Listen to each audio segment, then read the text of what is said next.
Cerita 1, Perempuan dari Hutan Telaga Sarangan. Kejadian ini berlangsung ketika aku masih duduk di kelas 2 SMP. Saat liburan sekolah, keluargaku mengajakku berkemah di kawasan hutan dekat Telaga Sarangan, Jawa Timur. Kami datang bersama keluarga sahabatku, Dimas. Karena sudah sering ikut kegiatan berkemah, aku dan Dimas memiliki kebiasaan yang selalu kami lakukan setiap malam. Kami menyebutnya jalan malam. Setelah semua orang tertidur, kami akan membawa senter dan berjalan mengelilingi area hutan. Biasanya kami tidak pernah pergi terlalu jauh. Namun, malam itu Dimas menantangku untuk mencari sebuah jalur kecil yang katanya menuju mata air tua. Awalnya perjalanan kami terasa menyenangkan. Suara jangkrik dan gesekan dedaunan membuat suasana semakin menegangkan.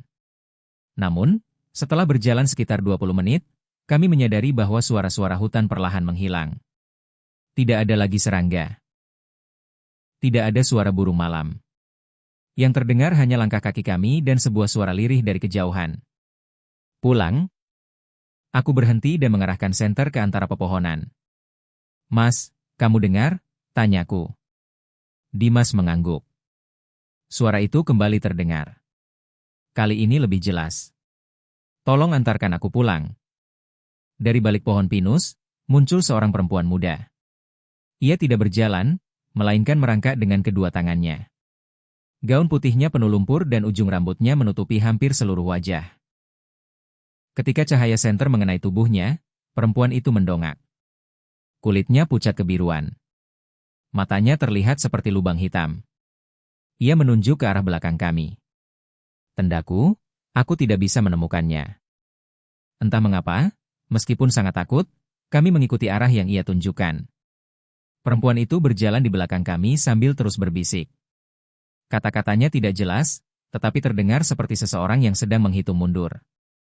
10, 9, 8.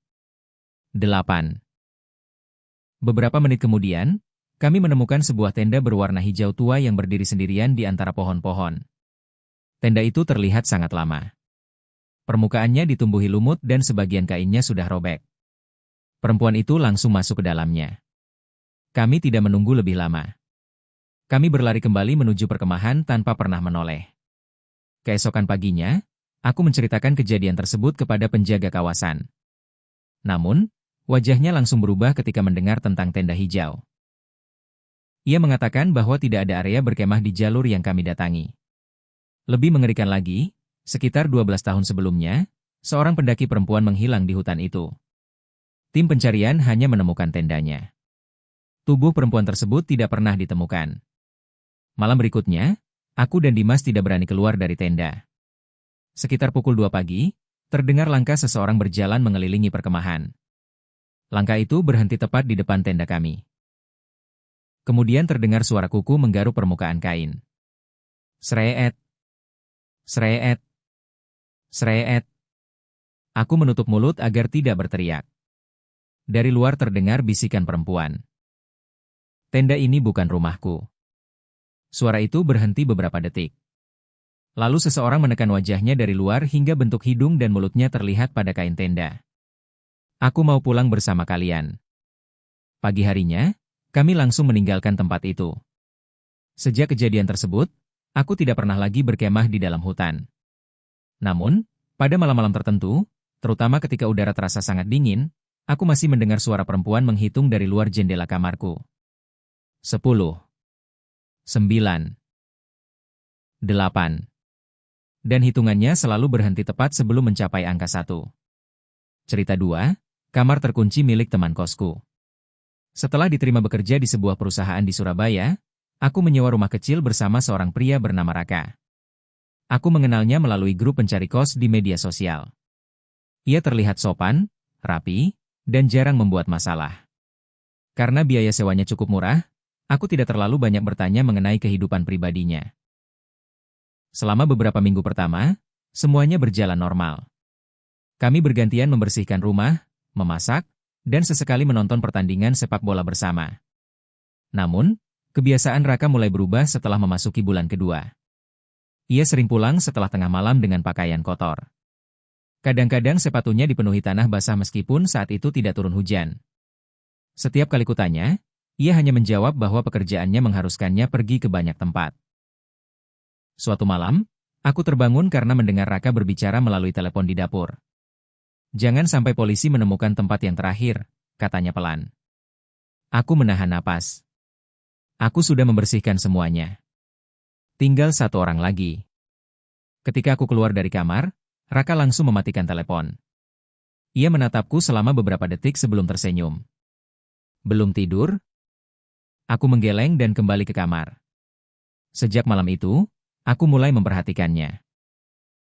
Di keranjang cucian, aku menemukan kemeja Raka dengan bercak coklat tua. Di kamar mandi, terdapat sebuah pisau kecil yang sudah dicuci, tetapi masih menyisakan warna kemerahan di dekat gagangnya. Raka mengatakan bahwa ia terluka saat memotong daging. Aku berusaha mempercayainya, tetapi perasaanku mengatakan ada sesuatu yang salah. Kesempatan untuk mencari tahu muncul ketika Raka pergi selama 2 hari. Sebelum berangkat, ia berpesan agar aku tidak masuk ke kamarnya. Justru peringatan itulah yang membuatku semakin curiga. Kamar Raka tidak dikunci. Di dalamnya hanya ada kasur, lemari, meja kecil, dan sebuah pintu sempit yang sebelumnya tidak pernah kuperhatikan. Pintu itu terkunci dengan gembok. Setelah mencoba beberapa kunci dari laci meja, aku berhasil membukanya. Di balik pintu terdapat ruangan kecil tanpa jendela. Dindingnya dipenuhi foto orang-orang yang tidak kukenal. Beberapa foto dicoret dengan tinta merah.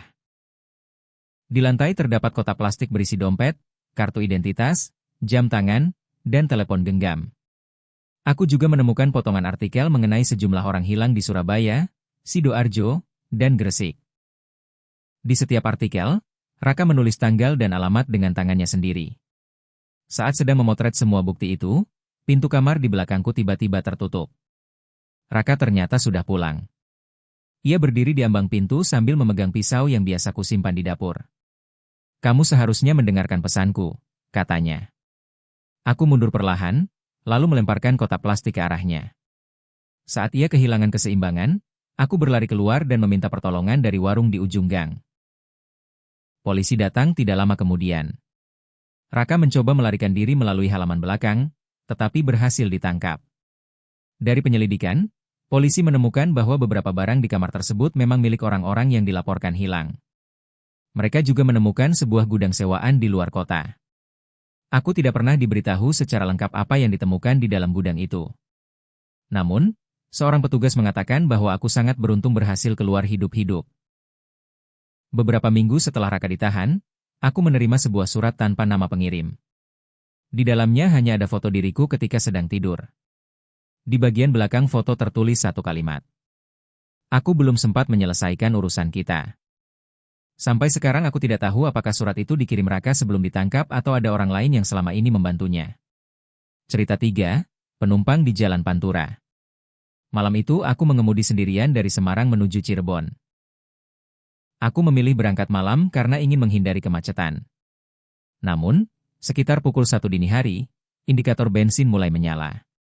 Aku berharap dapat menemukan SPBU, tetapi jalan yang kulewati hanya dipenuhi sawah, gudang kosong, dan pepohonan gelap. Beberapa kilometer kemudian, mesin mobil tersendat. Aku menekan pedal gas, tetapi mobil justru kehilangan tenaga dan akhirnya berhenti di pinggir jalan. Telepon genggamku tidak mendapatkan sinyal.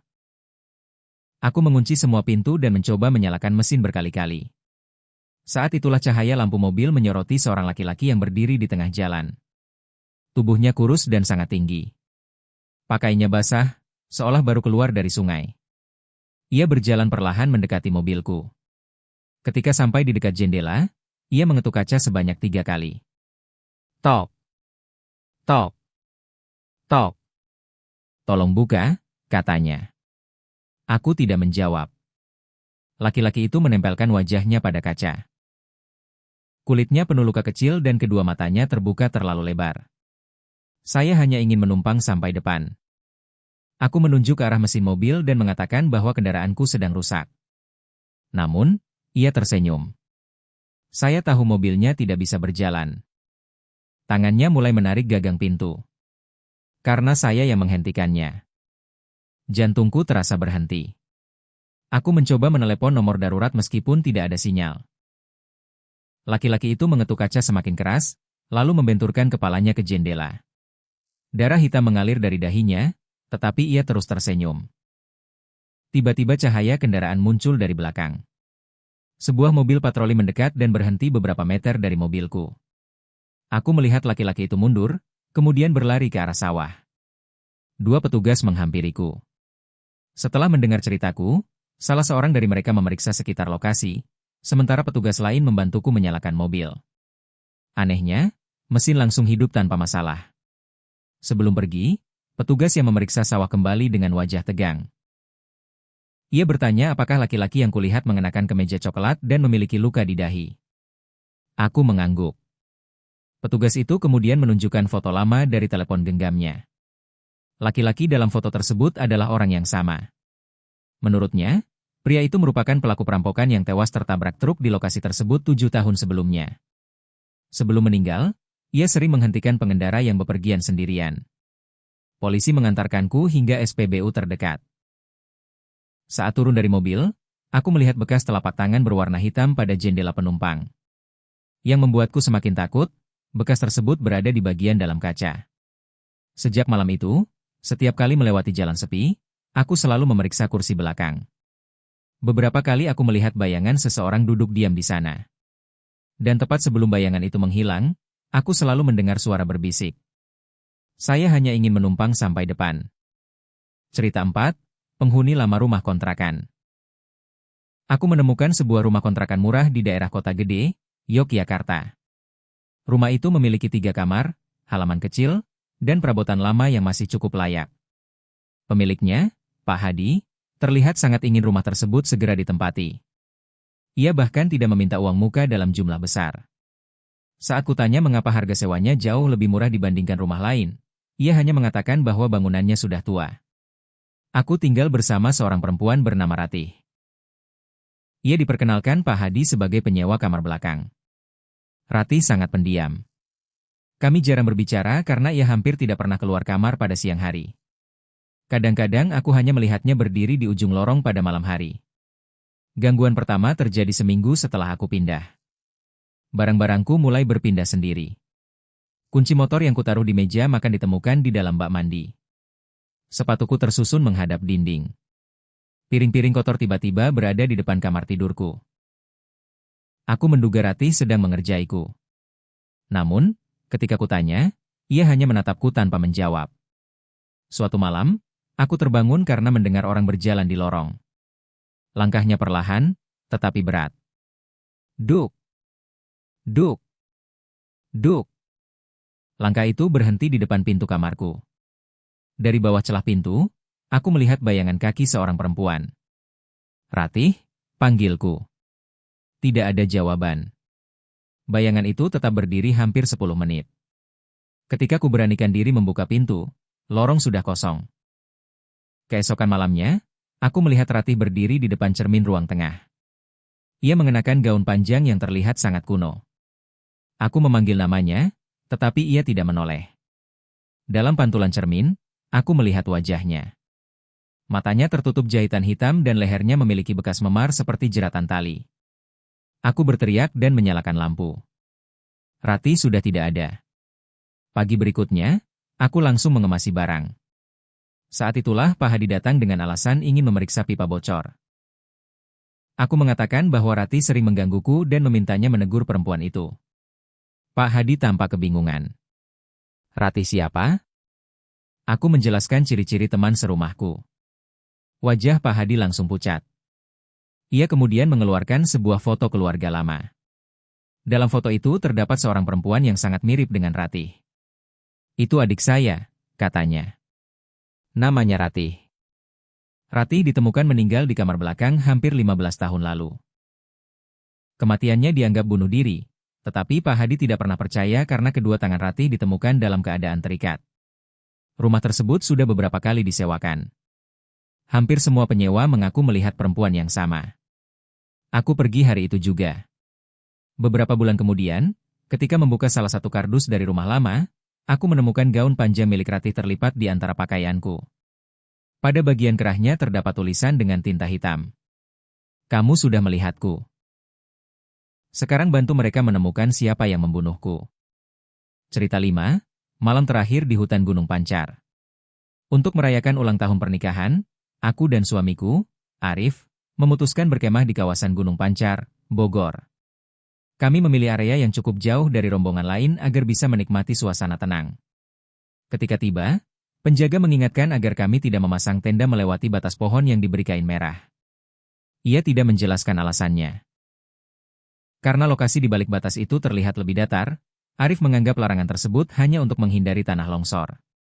Kami tetap mendirikan tenda beberapa meter di belakang kain merah. Menjelang malam, suasana hutan berubah. Tidak terdengar suara serangga atau binatang. Bahkan angin seperti berhenti bergerak. Sekitar pukul 11, kami mendengar daun kering terinjak di luar tenda. Kresak. Kresak. Suara itu mengelilingi kami. Awalnya kami mengira ada babi hutan. Namun, langkah tersebut terdengar seperti kaki manusia yang menyeret sesuatu.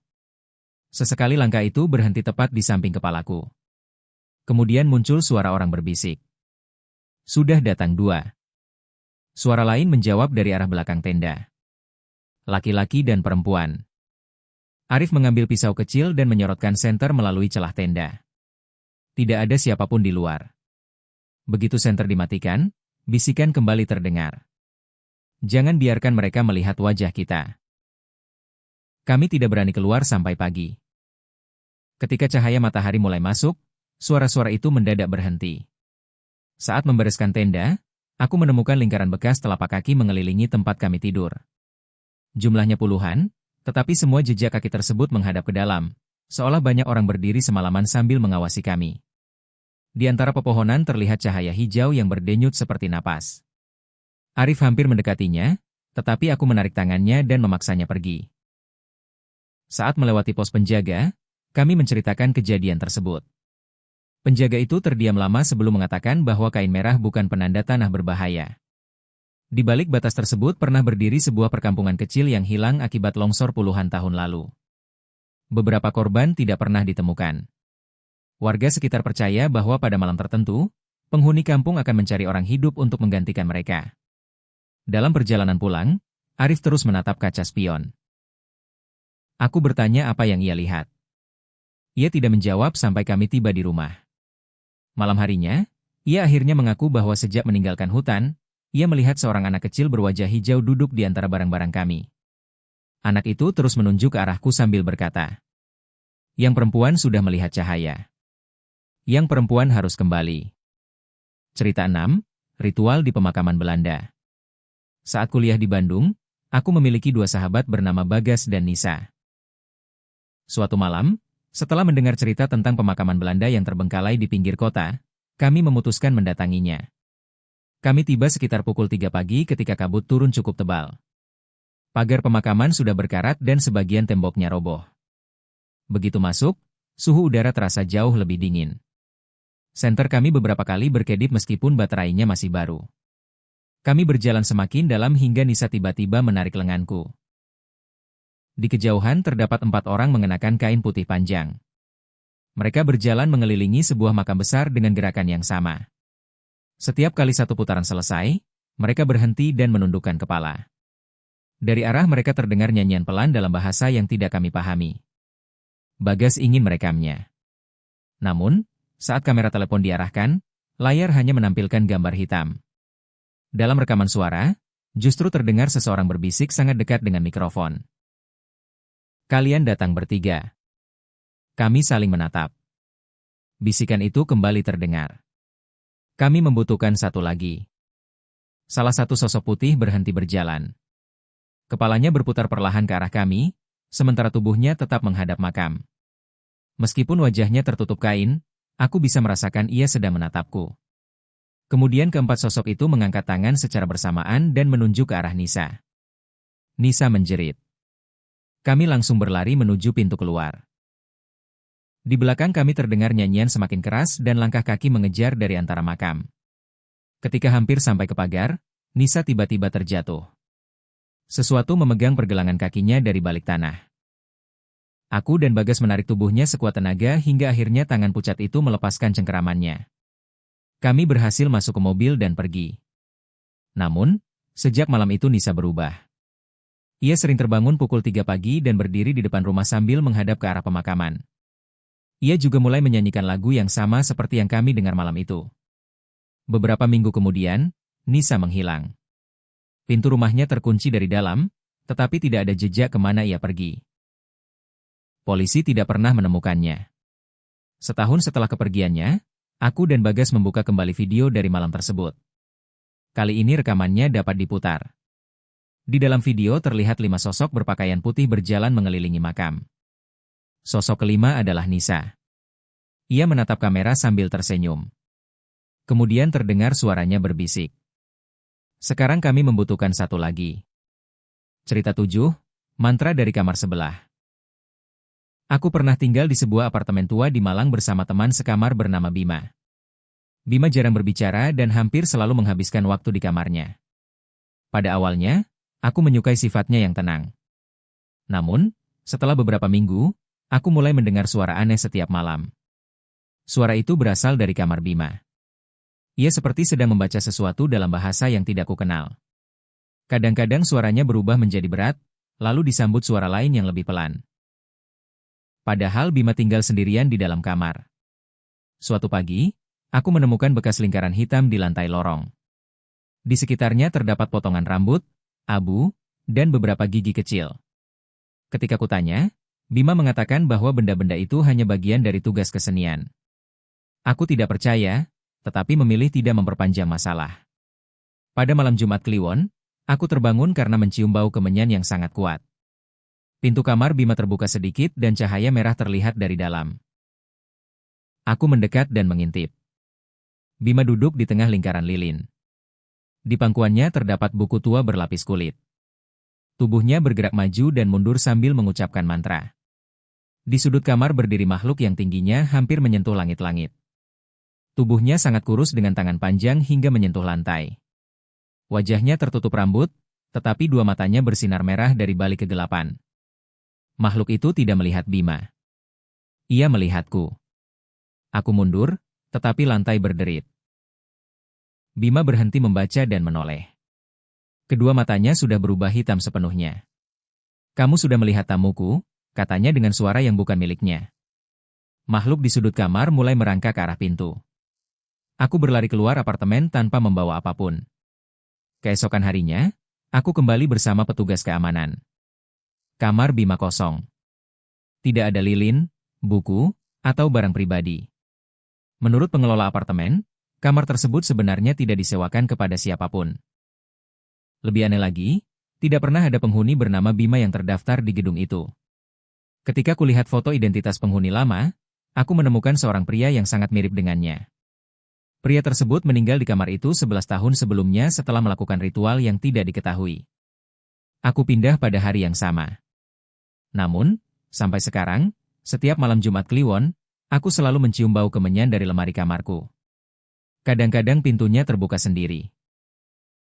Dan dari dalam kegelapan terdengar suara Bima berkata, "Tamuku ingin tahu mengapa kamu pergi tanpa berpamitan."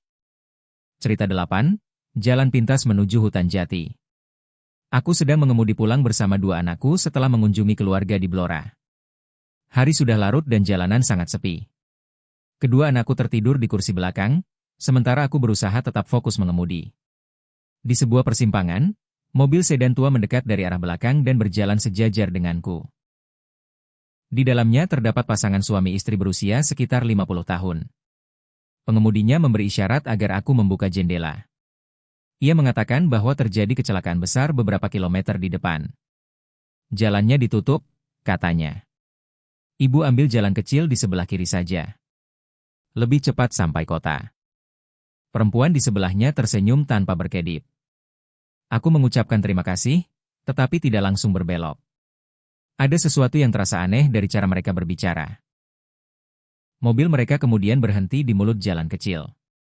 Pasangan itu turun dan berdiri di samping kendaraan, seolah menungguku mengikuti mereka. Aku memilih melanjutkan perjalanan melalui jalan utama. Ketika melewati tikungan, aku melihat mereka melalui kaca spion. Keduanya masih berdiri diam. Namun, sekarang kepala mereka menoleh mengikuti mobilku, sedangkan tubuh mereka tetap menghadap hutan. Beberapa menit kemudian, aku mencapai lokasi yang katanya mengalami kecelakaan. Tidak ada kendaraan rusak. Tidak ada polisi. Jalan benar-benar kosong. Saat berhenti di sebuah warung 24 jam, aku menceritakan kejadian itu kepada pemiliknya. Wajah lelaki tua tersebut langsung serius. Ia menunjukkan sebuah foto koran yang ditempel di dinding. Foto itu memperlihatkan sedan tua dengan pasangan suami istri berdiri di sampingnya. Mereka meninggal lebih dari 20 tahun lalu setelah mobilnya masuk ke jurang di jalan kecil yang hampir kuambil. Menurut warga, pasangan tersebut sering muncul dan mengarahkan pengemudi ke jalur itu. Beberapa kendaraan ditemukan masuk hutan atau terperosok ke jurang tanpa bekas pengereman. Aku memeriksa anak-anakku. Keduanya masih tertidur. Namun, anak bungsuku menggenggam sebuah kertas yang sebelumnya tidak ada di mobil. Di atasnya tergambar mobil kami memasuki jalan kecil. Di ujung jalan terdapat 2 orang berdiri di depan jurang. Ketika anakku bangun, ia mengatakan bahwa seorang nenek memberinya gambar itu. Neneknya duduk di sebelah kakak, katanya. Aku melihat kursi kosong di sampingnya. Pada sandaran kursi terdapat bekas telapak tangan yang dipenuhi tanah merah. Cerita 9. Kabut merah di jembatan Kali Progo. Suatu malam aku memilih jalur pedesaan untuk pulang menuju Kulon Progo. Jalan utama sedang macet, sehingga aplikasi navigasi mengarahkanku melewati sebuah jembatan tua di atas Kali Progo. Menjelang tengah malam, kabut tipis mulai muncul di permukaan jalan. Awalnya kabut itu berwarna putih, tetapi semakin dekat ke jembatan, warnanya berubah menjadi merah gelap. Cahaya lampu mobil memantul pada kabut hingga seluruh jalan terlihat seperti dipenuhi asap darah. Aku hampir memutar balik, tetapi jalan terlalu sempit. Jembatan tersebut terbuat dari kayu dengan pagar besi berkarat. Ketika mobil melintas, papan-papannya mengeluarkan bunyi keras. Di tengah jembatan, radio mobil tiba-tiba menyala sendiri. Dari pengeras suara terdengar suara perempuan menangis. Tunggu aku. Kemudian mesin mobil mati. Aku mencoba menyalakannya kembali, tetapi tidak berhasil. Dari balik kabut muncul seorang perempuan mengenakan kebaya putih. Rambutnya panjang hingga menutupi wajah dan kakinya tidak menyentuh permukaan jembatan. Ia berdiri beberapa meter di depan mobil. Perlahan, perempuan itu mengangkat wajah.